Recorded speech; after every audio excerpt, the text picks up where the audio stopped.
여러분, 오늘이 입춘이더라고요. 그래서 조금 따뜻한 것 같기도 하고 그렇죠. 예. 그래도 여전히 날씨는 춥습니다. 그래도 입춘이라고 하니까 봄이 오고 있다라고 하는 희망을 갖게 됩니다. 여러분, 우리에게 희망이 있다, 소망이 있다, 이것보다 더 큰 위로와 평안이 없습니다. 오늘 우리 예배 가운데 희망이시고 소망이신 우리 주님의 은총이 함께하기를 소원합니다. 우리 마태복음 계속 읽어가고 있죠. 오늘은 마태복음 9장을 읽었는데 이 8장에 이어 9장에서도 예수님의 기적 이야기, 특별히 연약하고 아픈 이들을 고쳐주시는 우리 주님의 이야기가 계속 등장하고 있습니다. 그런데 마태복음의 기적 이야기를 이렇게 읽다 보면 중요한 특징 하나를 발견하게 되죠. 마태복음의 기적 이야기는 기적 자체로 끝나는 것이 아니라 이 기적들이 언제나 제자도와 연결되어 있다 하는 겁니다. 제가 새벽 기도 때마다 아마 이 부분을 계속 강조하고 있습니다. 신학자 울리 루츠가 마태복음의 기적에 대해서 이렇게 설명하고 있습니다. 마태복음에서 기적은 제자도의 결단을 요구하는 표지, 사인이다, 이렇게 말이죠. 여러분, 이 말의 뜻이 무엇일까요? 마태복음 8장과 9장을 천천히 읽어보면 기적 이야기 사이사이에 마태는 반복해서 나를 따르라 라고 말씀하시는 예수님의 그 음성을 의도적으로 배치해 두고 있습니다. 여러분, 8장에서 예수님께서 많은 병자들을 고쳐주신 후에 이렇게 말씀하시죠. 죽은 자들이 그들의 죽은 자들을 장사하게 하고 너는 나를 따르라. 그리고 오늘 이 본문 다음 장면을 보면 누가 등장하느냐? 마태가 등장해요. 세관에 앉아있던 마태를 보고 예수님께서 뭐라고 말씀하십니까? 나를 따르라. 이처럼 마태복음에서 예수님의 기적은 언제나 제자도의 부르심과 함께 등장을 합니다. 기적은 단순히 사람들을 놀라게 하기 위한 사건이 아니라 제자의 삶으로 우리를 부르시는 하나님의 손짓이다, 이렇게 볼 수 있습니다. 그런데 여러분, 이 기적들 제자도의 부르심이기도 하지만 제자도에 대한 근본적인 질문에 대한 해답도 함께 제시하고 있습니다.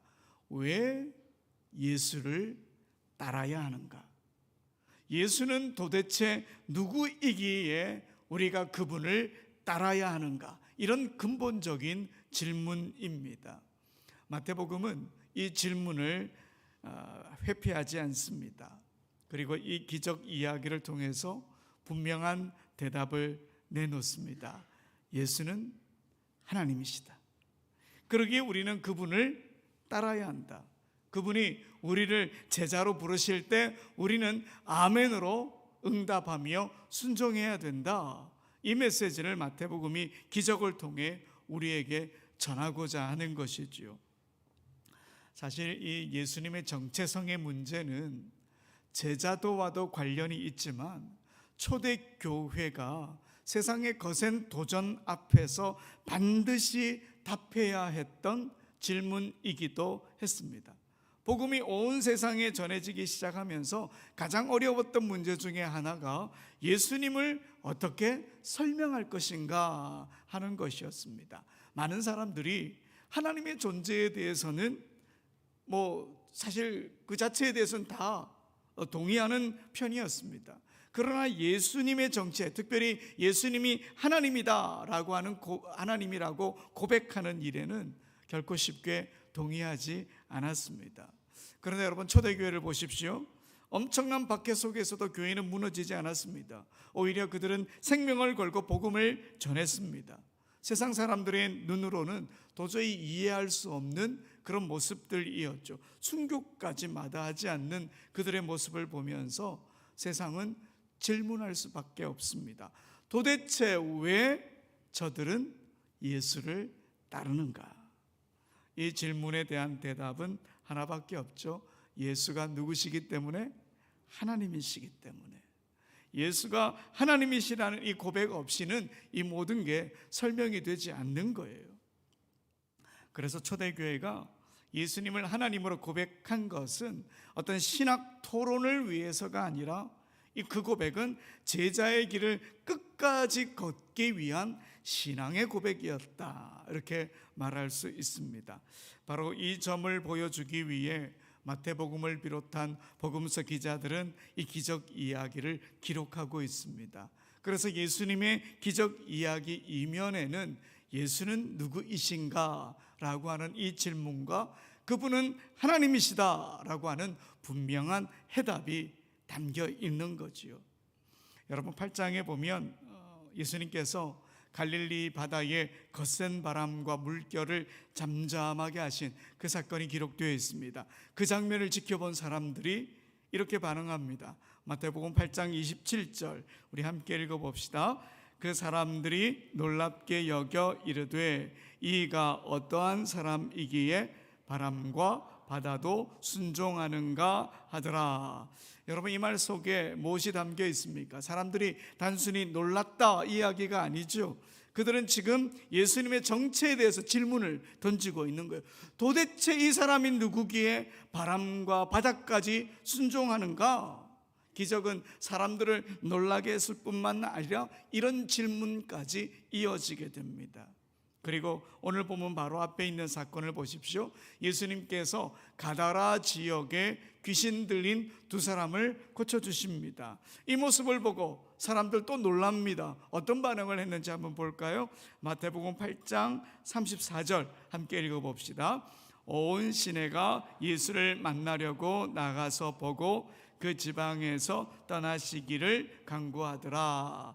여러분 귀신까지 우리 예수님께서 쫓아내셨으니 예수님께는 뭔가 특별한 능력이 있다, 이거는 다 인정을 한 거예요. 그러나 그들은 예수님을 더 가까이 모시지 않았습니다. 오히려 두려워하며 떠나달라 이렇게 요청한 거죠.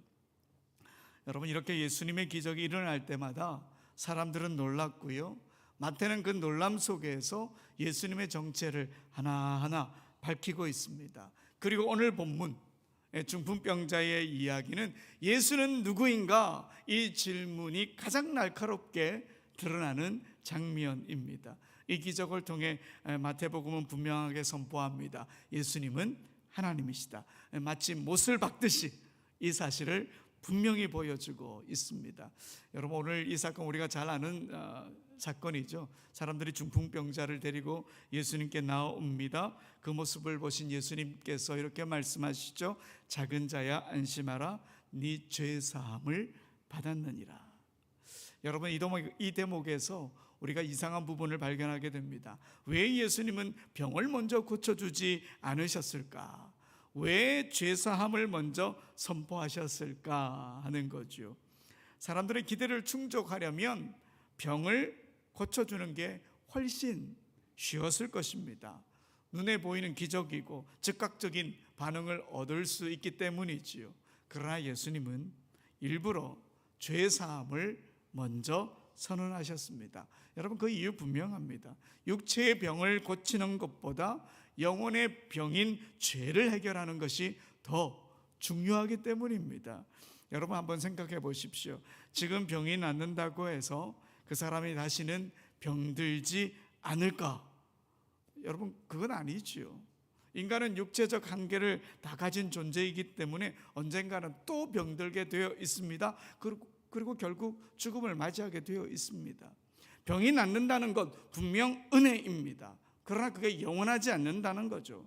반면에 죄사함은 한 사람의 인생을 하나님 앞에서 완전히 새롭게 시작할 수 있습니다. 그리고 그 죄사함 구원으로 이어져서 영원으로 인도합니다. 그래서 예수님은 가장 깊은 문제, 가장 근본적인 문제인 영혼의 병을 먼저 다루신 것이지요. 그런데 예수님께서 이런 죄사함을 선포하자 몇몇 서기관들이 마음속으로 수군합니다. 신성모독이다.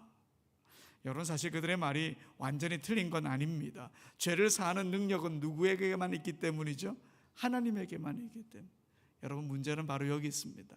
그렇다면 지금 이 말을 하고 계신 예수님은 도대체 누구인가 하는 질문이지요. 그래서 예수님은 그들의 생각을 아시고 이렇게 물으십니다. 오늘 5절 말씀 함께 읽어봅시다.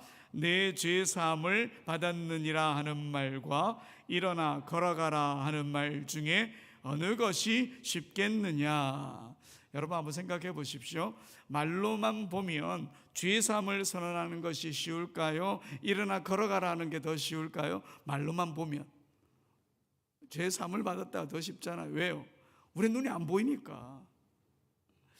그러나 권위의 차원에서는 전혀 다릅니다. 여러분, 병을 고치는 일은 의사도 할 수 있지 않습니까? 그러나 죄를 사는 일은 하나님만 하실 수 있습니다. 예수님은 가장 어려운 권위를 먼저 사용하셨고 그 권위가 참되다 하는 것을 보여주시기 위해 병을 고쳐주신 것이죠. 여러분, 이렇게 기적이라고 하는 것은요, 기적이 목적이 절대 아닙니다. 기적은 증거일 뿐입니다. 예수님이 누구신지를 드러내는 사인인 것이죠. 그리고 여러분, 다음 구절 이어지는 구절을 보면 예수님께서 자신을 누구라고 밝히십니까?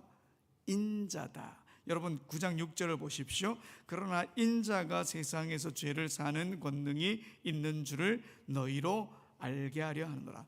예수님께서 스스로 자신을 누구라고 이야기합니까? 인자다.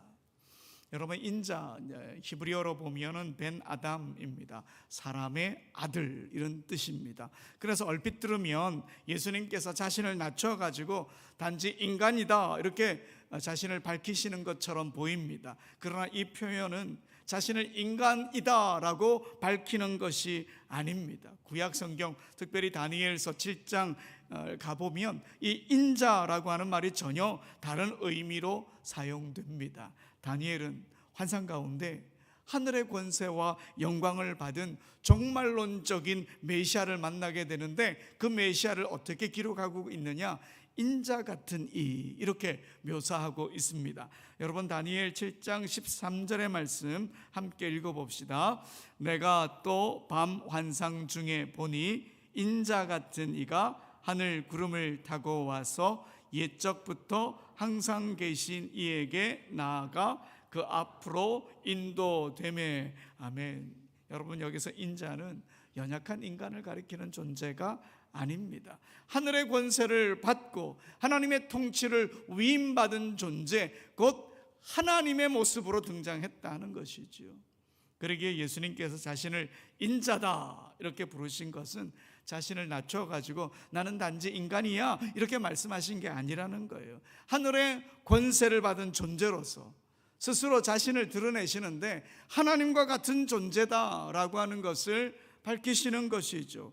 그리고 바로 그 인자가 이 중풍병자에게 죄를 사하노라 말씀하신 것입니다.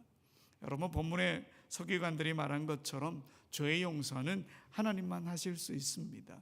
그렇다면 지금 이 자리에서 죄를 사하시는 예수님은 누구이신가? 이 질문에 대해 예수님은 더 이상 숨기지 않으십니다. 죄의 사함을 선포하시며 자신이 곧 하나님이심을 드러내십니다. 이 죄의 사함의 선언을 통해 예수님 분명히 자신을 밝히십니다. 나는 하나님이다. 여러분, 기독교의 신앙의 핵심은 바로 여기 있습니다. 예수님이 곧 하나님이시다. 여러분, 이게 없으면 유대교로 다를 바가 뭐가 있겠습니까? 예수가 하나님이시다. 바로 이게 기독교의 핵심 중에 핵심입니다. 복음의 핵심. 그래서 사도 바울이 이 진리를 이렇게 증언합니다. 빌립보서 2장 6절에 보니까 그는 근본 하나님의 뭐라고요? 본체다. 하나님과 동등됨을 취할 것으로 여기지 아니었다. 여러분, 이거 본체라고 하는 말은 존재 자체, 존재의 본질 이런 뜻입니다. 존재의 본질. 예수님은 하나님과 존재에 있어서 동일한 본질을 지니신 분이다 이런 고백입니다. 또 요한복음 14장에 보면 제자 빌립이 예수님께 이렇게 말합니다. 하나님을 우리에게 보여주십시오. 그렇게 말하자 예수님께서 뭐라고 말씀하십니까? 요한복음 14장 9절에 보면 예수께서 이르시되 빌립아, 내가 이렇게 오래 너희와 함께 있으되 네가 나를 알지 못하느냐? 그 다음부터 읽어봅시다. 나를 본 자는 아버지를 보았거늘 어찌하여 아버지를 보이라 하느냐? 나를 본 것이 곧 누구를 본 거라고요? 하나님 아버지를 본 거라고 말씀하는 거예요. 그래서 예수님의 기적은 단지 사람들을 놀라게 하기 위한 사건이 아닙니다. 기적을 통해 예수님은 제자들에게, 그리고 오늘 우리에게 묻고 있습니다. 너희는 나를 누구라고 하느냐? 그리고 이 질문 앞에서 제자도가 시작되는 겁니다. 여러분, 제자도는요, 열심의 문제가 아닙니다. 헌신의 문제가 아닙니다. 먼저 고백의 문제입니다. 예수는 하나님이시다. 이 고백이 분명해질 때 제자로의 부르심은 부담이 아니라 기쁨이 됩니다. 십자가의 길도 억지가 아니라 은혜의 길이 되는 것입니다.